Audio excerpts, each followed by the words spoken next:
All right, now, folks, we're going to switch gears and we're going to invite our friend, Mr. Tony Miller. Tony, go ahead and activate at your end. Mr. Miller is from Spring Grove High School, which is in York County. And Spring Grove is a school that just started doing some Renaissance stuff here in the past year. And we wanted to get a perspective of a group that has just sort of gotten off the ground, and during a pandemic, of course, and what kind of responses that they had. So Tony, go ahead, turn your camera on there. Warrior Run, hats off to you. That's pretty amazing. We hope to get there, but what I'm going to do this morning is I'm going to share my screen, and then I'll talk a little bit about year one for us. So year one, I figured I would start by talking about like who we put on our team. And our school district has several groups that are involved with school climate and culture and morale, and we're a small portion of it. So that's what we're finding is when we took our kids, we looked for the kids who were leaders who were yet to become leaders. So we were looking for, I call them like the middle of the road students. So students have a great attitude. They seem like they enjoy school. Obviously, they're good in academics and behavior and so forth, but they may not be leaders of their peers yet. They just haven't figured that out. Kids that are willing to get involved. So what we did is I reached out to some teachers, and we just grabbed a group of kids and we took them to Eastern York last year. And that's a picture of them dancing on the stage. And that kind of really led us into, it kind of opened my eyes on what we could have these kids do and where their involvement would be in our school. So from that day, that was day one. I took them from there, and may have gotten a little trouble for this, but I took them to a nice meal afterwards to sit down and kind of debrief and talk to them. And you notice our kids on that day one, and I would encourage anyone else to do this. I had my kids dress up, so they weren't really in school spirit clothing. And that's our bus driver at the very end. I included her in with it. But to dress up, and unbeknownst to me, as I asked the kids, I'm like, why do I have you dress up today? And one of my young men who, again, a middle of the road guy, he said, it made me feel important. And in my mind right away, it kind of clicked as, yeah, that's what we're trying to do. We're trying to get these kids to know that they're important, and that, they're important not only to, themselves, but to our school and how they can influence others. So, I sat down with our kids that day and we talked about, what is our involvement? After we saw all the things at Eastern York that we could do, our kids came up with the idea that they wanted to be the welcomers or the face of our school.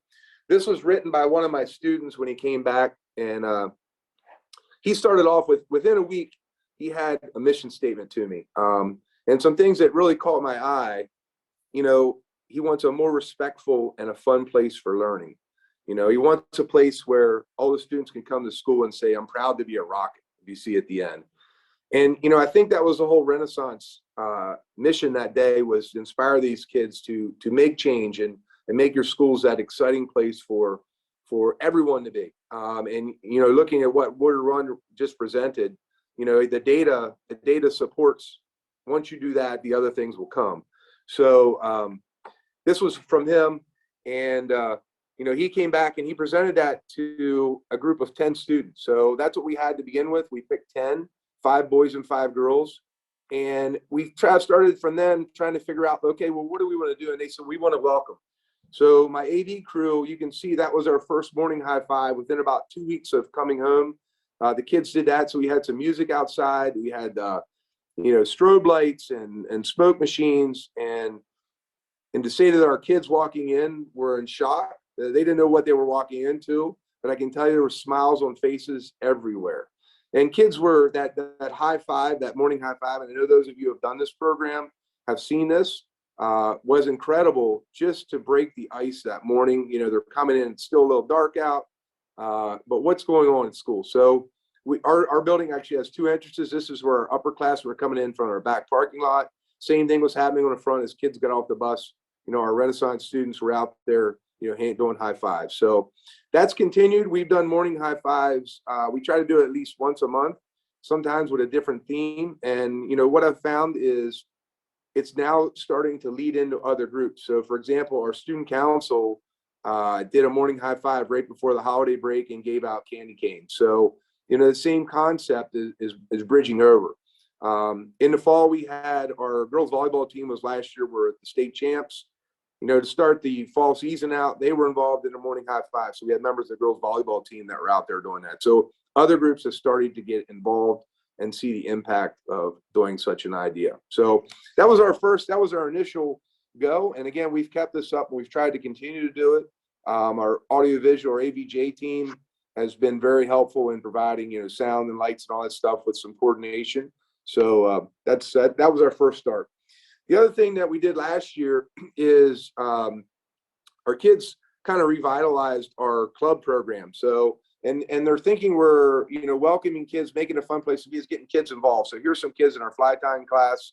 Our clubs meet about twice a month for 30 minutes, and all kinds of different things are going on in that club period, from something like this to, there's music and art, and there's all kinds of things to get in. But we saw in the past, kids weren't getting involved. So our club program was kind of going by the wayside. We felt that was still an important part of our culture here. So we did a club selection last year, and then it's just been more student word of mouth, student social media to promote our clubs and get kids involved. So we went from probably, I don't know, I want to say a third of the school involved in clubs to we're probably at 2/3. So we've almost doubled our number of kids that are involved in extracurricular club things, not necessarily sport activities. End of the year last year, we did this one. These were our cafeteria staff who were retiring and our teachers. So our kids put together a day where they were recognized. This is our main hallway, and that last day of school, when kids are kind of in homerooms and they're bouncing around from here to there, every homeroom came down and they made a card where all the kids signed it within their homerooms.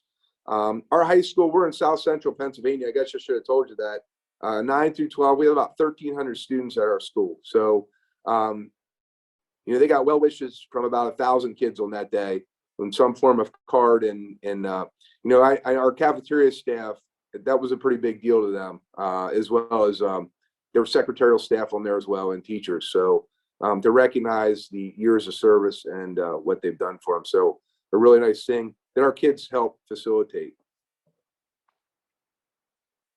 So this fall when we returned, I tried to meet with our kids probably, I would say, once a month. Sometimes it depends on what's going on. It might be more than that. We try to have one at least sit down, organized meeting. This year when we came back, we actually held elections and elected, the kids decided on what groups they thought would best impact our school. Things that we're talking about were school climate, and color on the walls, the bathroom program, decorating, posters and so forth. They were talking about welcoming new students. They were talking about obviously fundraising for materials and so forth that we needed to use. So the kids selected, or elected people for each position to kind of lead that way. And when we go to our meetings now, it's someone organized like an official club or official student group, more than what it was last year when we climbed on a bus and went to Eastern. So again, these students, by doing that, they've grown in their ability to lead, is what I see. Is they actually are now in charge of something, and they can use their leadership skills. They feel valued in doing that. So we do the morning high fives at least once a month. Again, other student groups are doing that. We've done some fundraising and grant writing, and I'll talk about them in a moment. And then some goal setting for this school year.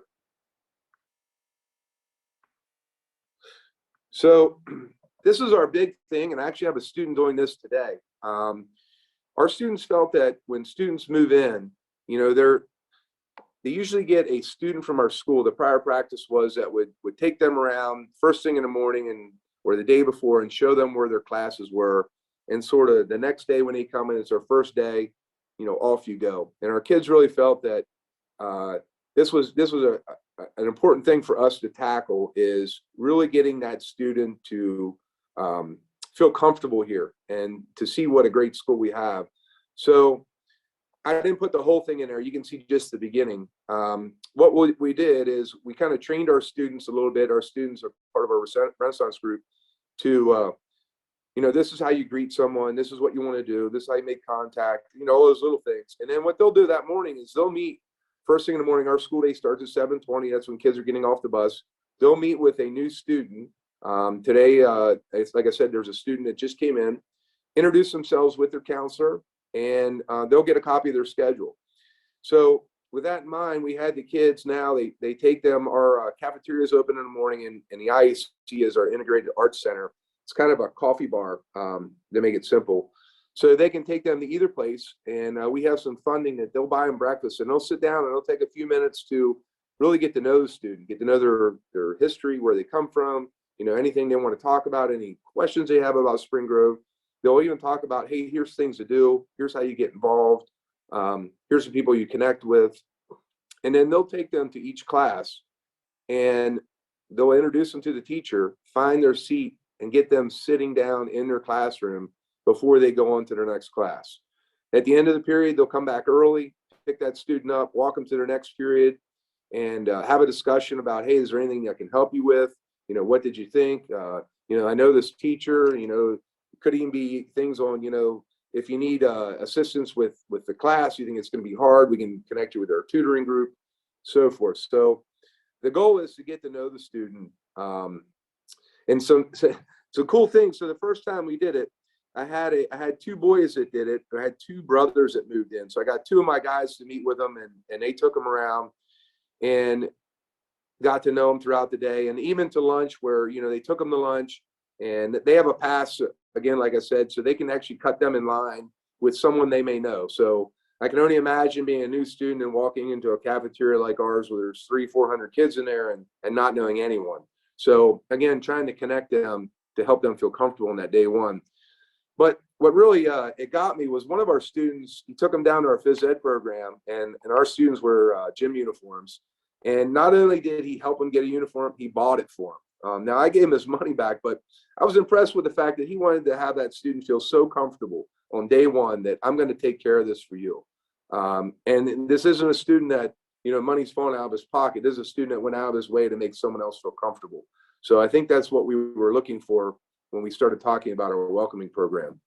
But that's continued on to the point where at the end of the day, in this program, kids will get back with them. They'll make sure they get on the right bus to go home.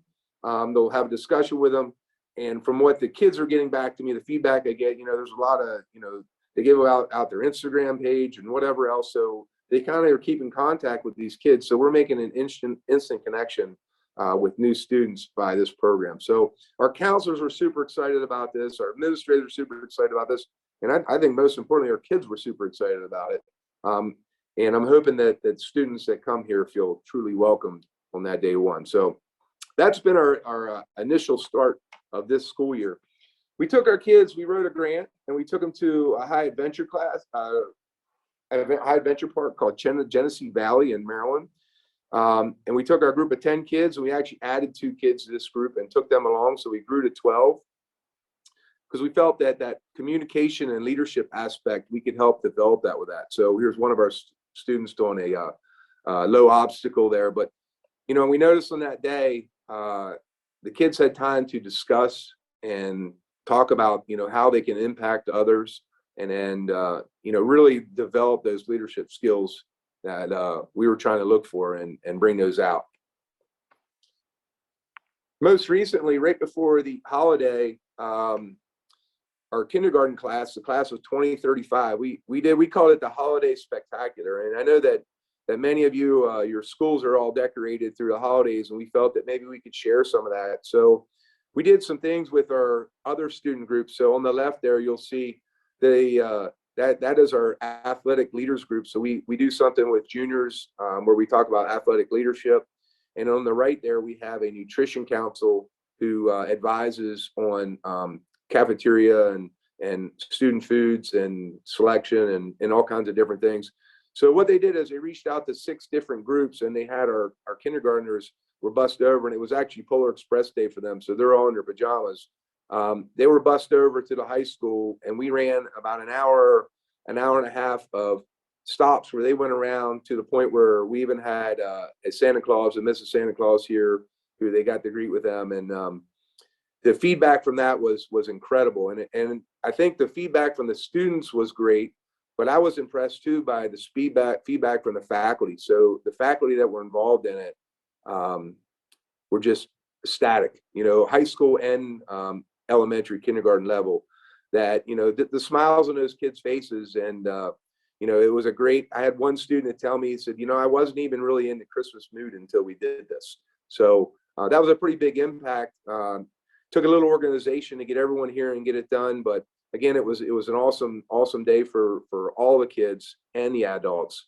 So I've already been asked to continue this. I think it's a new tradition at Spring Grove is, the holiday spectacular. And we have 3 elementaries. We were able to accommodate 1 this year. So I think next year will probably be a bigger event. But again, getting everyone involved and making school an inviting and fun place to be. We started early with the class of 2035. So this has been our challenge in year 1 is we have tried to get this going. And prior to this meeting this morning, I actually met with our art department again. We began late last year trying to get We're the Rockets, that's our logo. So the kids came up with some ideas of how to do that, inviting. We had the same problem as everyone else as people destroying bathrooms, and our administration was on board with, hey, maybe we can turn this a little bit by, making it a place that's more inviting and student developed. So we're working on this. We're trying to do it. We're looking at a couple different things. Our art students are very busy. We do have lots of art in our building, on the walls in different departments. We're even considering doing like a vinyl wrap. We have a local company that's been in and looked, and they're getting back to us. But we wanted it to be designed by students. The students already came up with like a lot of the motivational stuff. So fly me to the moon or whatever. They had a ton of different quotes they wanted to put in our bathrooms. But doing that outside, and we're going to start with one, the most visible one in our school, and then we're going to continue. Our goal is 1 a year. So that's been our challenge, though, is getting all the pieces to come together on that. And obviously, before you paint something on the walls, you want to make sure that everyone's invested in it and that it's something that we want to be seen, and we think that it's going to impact students. So that's the biggest challenge we found. We've written some grants. So this year we did some mini grant writing, and we just got a grant for $1,000 from our school that we're going to use to provide. I thought I had that slide in here, but maybe I skipped it. I didn't have it. We did I'm sorry for scrolling through like that, but we did a new teacher welcome this year. And I like the idea of the sticky notes. But what we did is we created baskets of, had t-shirts in, it had coffee gift certificates, it had notepads, it had some of the little things. We did some things that were, we did some mugs. Our tech group were able to do some mugs that were engraved with the teacher's name and the high school name on it. We did that for all teachers and all staff, custodial staff or secretarial staff that were going to be at the high school. So our students did that.